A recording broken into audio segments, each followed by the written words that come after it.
एक भोंदू रहता था, पर वो इतना सीधा था कि सब प्यार से उसको भोंदू ही बुलाते थे। गायों की सेवा करता था और जिस आश्रम में रहता था वहां के गुरुदेव शाम को प्रवचन करते थे तो सबसे पीछे बैठ के सुनता था। भोंदू को लगता था गुरुजी जो बोल रहे हैं ये बिल्कुल सत्य है, इसमें कोई झूठ नहीं है। एक दिन गुरुजी प्रवचन करते हुए बोले, यमुना के पल्ली पार भांडीर वन में ठाकुर जी गैया चराने आए। भांडीर वन का नाम सुनते भोंदू कान खड़े हो गए। भांडीर वन तो मैं जाता हूँ गैया लेके, मुझे तो कभी मिले नहीं वहां पर। अरे मुंह में ही कमी होगी, मुंह में ही सामर्थ्य नहीं होगी उनको देखवे कि मैं ही नहीं देख पाए होंगे, वो तो आते होंगे वहां पे, मुझे ना दिखे होंगे। भोंदू ने पहली बार जिज्ञासा करी, गुरुदेव ठाकुर जी दिखते कैसे हैं?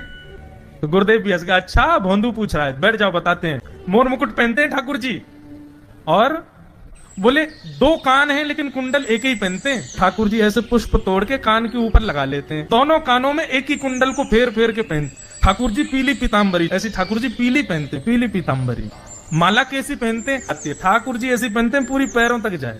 ये देखो गुरु जी कह रहे हैं तो निश्चित है भांडीर वन में आते हैं ठाकुर जी। भोंदू अपनी गैया लेकर के भांडीर वन पहुंच गया। गैया चर रही थी, अब भोंदू ढूंढ रहा है, कभी वृक्ष के नीचे जाके देखे, कभी कहीं देखे, कभी ढूंढे कहीं से चंदन की सुगंधी आ जाए। गुरुजी बता रहे थे उनमें से चंदन की सुगंधी आती है, क्या पता कन्हैया यहीं कहीं हो। इतने भाव से, इतने प्रेम से और इतने भोलेपन से ढूंढने लगा ठाकुर जी को, और ठाकुर जी नहीं मिलते ना तो अपने आप को ही कोसता, मोह में योग्यता ना होगी, यही मारे ना मिल रहे, ठाकुर जी तो यही है। गुरु जी की बात गलत नहीं है, ठाकुर जी तो यही है। उसके उस सहज भाव पर, उसके उस सरल भोंदू पने पर ठाकुर जी रीझ गए। और इतने में ही भोंदू हताश, निराश, उदास बैठा था, खुद को कोस रहा था, मुंह में योग्यता ना है, मुंह ठाकुर जी मिलना ही रहे। इतने में ही देखा सामने से असंख्य गायों का झुंड आ रहा है, और भोंदू ने जैसी उन गायों को देखा, ऐसी गाय कभी देखी नहीं, अलग गाय, सींग चमक रहे हैं, सींगों के ऊपर के भाग में सोने चांदी मढ़े हुए हैं, ऐसी ऐसी सुंदर सुंदर तंदुरुस्त गैया। तभी देख रहा है भोंदू, पीताम्बरी पहनी है, गले में वैजंती माला धारण की है, सिर पर पाग पहनी है, एक कान में कुंडल है, मंद मंद मुस्कुरा करके दतुइयां दिखा रहे हैं, कटाक्ष नेत्रों से कभी इधर देख रहे हैं, कभी उधर देख रहे हैं, अपनी वेणु को कमर में कस करके गैयाओं के गले में गलवैया डाल करके श्याम सुंदर भोंदू की तरफ चलते भय आ रहे हैं। ये दृश्य देख करके हाथ पांव कांपने लगे भोंदू के।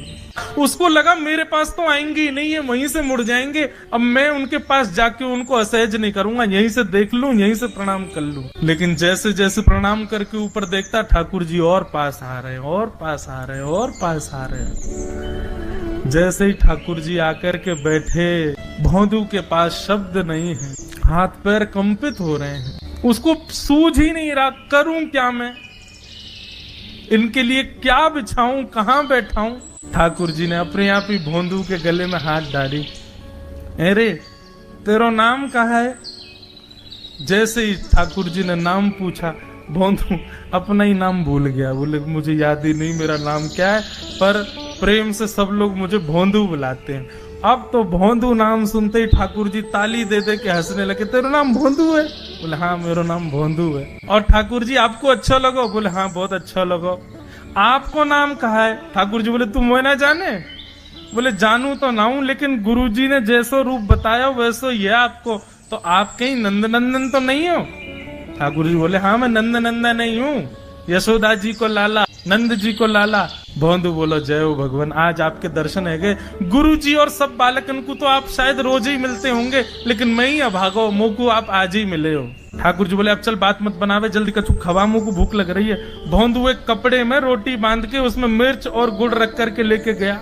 2 रोटी थी, भोंदू ने जैसे खोली, एक रोटी ठाकुर जी के सामने धर दी, एक अपने पास रख ली, बोले मैं भी तो खाऊंगा। ठाकुर जी ने बढ़िया रोटी ऐसे घुमाई और प्रेम से गुड़ खामे और रोटी पान लगे प्रेम से, और ठाकुर जी को चप चप करके नेक देर में पा गए। भोंदू तो भूल ही गया, मुँह खानो भी, और ठाकुर जी को ही देख रहा है। ठाकुर जी बोले और जोर की भूख लगी, ला अपनी रोटी दे दे। भोंदू बोलो मुँह को भी भूख लगी है। बोले अच्छा चल आधी आधी खा ले, या मैं आधी तू खा ले आधी मैं खा लूं, दोनों खा लिए।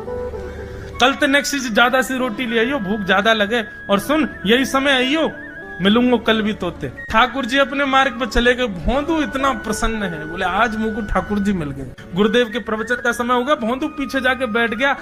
अपने गुरुदेव को प्रणाम करे, इनकी कृपा से ठाकुर जी मिले। उसने किसी को नहीं बताया, उसको लगा सबको ही मिलते हैं भगवान, मुझे ही मिले हैं बहुत दिन बाद। दूसरे दिन भोंदू खूब सारी सामग्री रसोई घर में इकट्ठा करके जाने लगा।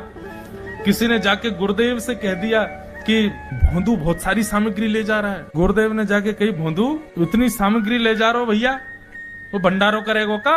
नहीं गुरुजी, भंडारो तो नहीं करूंगा, वो नंद नंदन नाम है, वो यशोदा नंदन मदन मोहन, वो अपनी गैया चरा के आए, कल भी आए, मेरी रोटी खा गए, मैं भूखो ही रहेगो कल, या हमारे ज्यादा सी ले जा रहा हूँ, बेचारे बहुत भूखे आए कल कि उनको पेट भर जाएगा, मैं भी पा लूंगा, या हमारे गुरुजी आज ज्यादा सामग्री ले जा रहा हूँ। गुरुदेव ने मन में सोचा, ये बात कोई और कहे तो अविश्वास किया जा सकता है, लेकिन भोंदू झूठ नहीं बोलता, भोंदू कभी झूठ नहीं बोलता, भोंदू की बात पर विश्वास करना ही पड़ेगा। गुरुदेव बोले, सुन ठाकुर जी आए थे? बोले हाँ। अच्छा, उनका रूप कैसा था? जैसा रूप आपने बताया था ना गुरुजी, बिल्कुल वैसा, ऐसे कटाक्ष नेत्र, मोती जैसे दांत, ठाकुर जी की मुस्कान ऐसी, पाग ऐसी, कान ऐसे। गुरुदेव के तो नेत्र बंद हो गए, वे सब अनुभव करने लगे, लेकिन गुरुदेव बोले, रूप कैसा भी बता दे, चरण यदि इसने बता दिए तो मैं मान जाऊंगा कि ठाकुर जी थे। अच्छा, तूने चरण देखे? बोले हाँ गुरुजी, मैंने चरण देखे। चरण कैसे थे?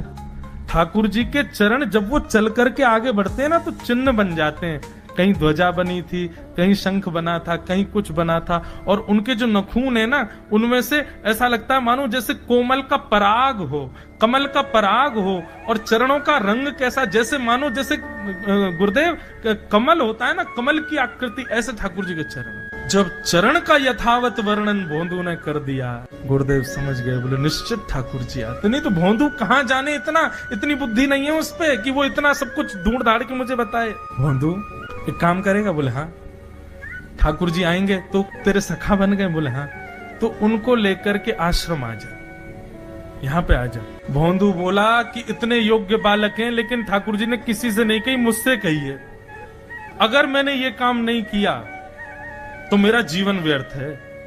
भोंदू को लगा ठाकुर जी सबसे ही मिलते हैं, गुरु जी किसी से भी कह के बुलवा लेते, मुझको काम दिया।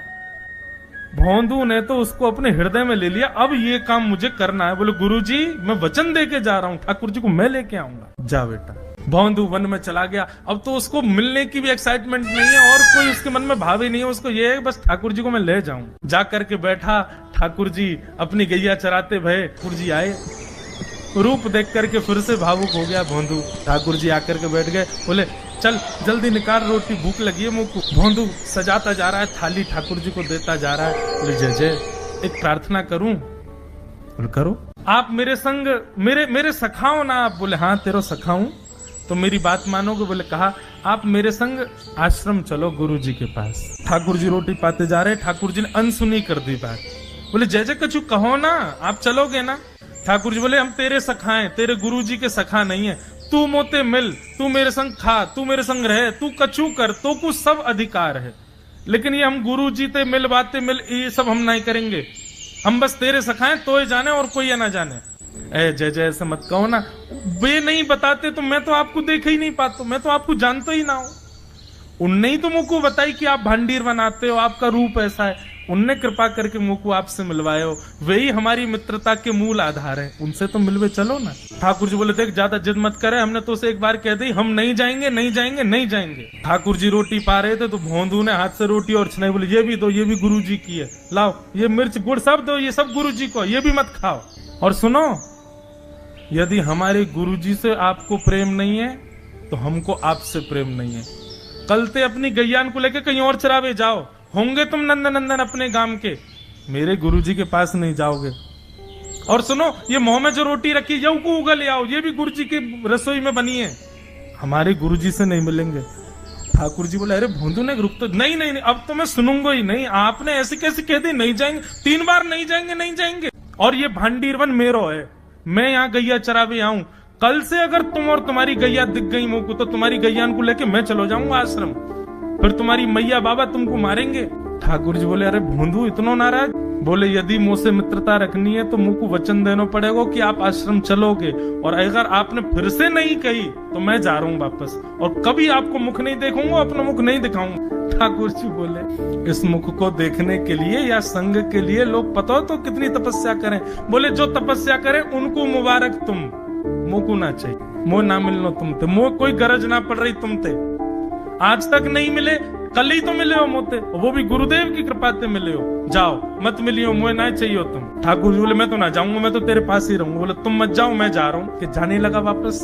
भोंदू, ठाकुर जी पुकार रहे हैं भोंदू, मानो जैसे त्रिलोकी लेके जा रहा है वो ठाकुर जी की, जैसे मानो पूरा ऐश्वर्य ठाकुर जी का ले जा रहा हो।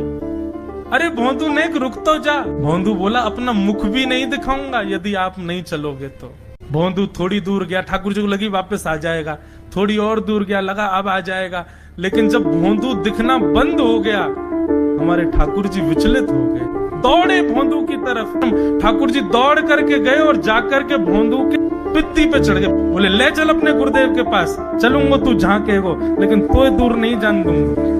और भोंदू ठाकुर जी को ऐसे ऊपर चढ़ा करके लेकर के आश्रम जा रहा है। गुरुदेव आकर के खड़े हो गए और मन में बस विचार कर रहे थे, हाथ पांव कांप रहे थे, बोले ठाकुर जी आएंगे कि नहीं। इतने में ही भोंदू आया और तभी देखा भोंदू के पिद्दी पर ठाकुर जी टंगे भय आ रहे हैं। आज गुरुदेव ने जाकर के पहले भोंदू को प्रणाम किया, बोले जय हो, धन्य है।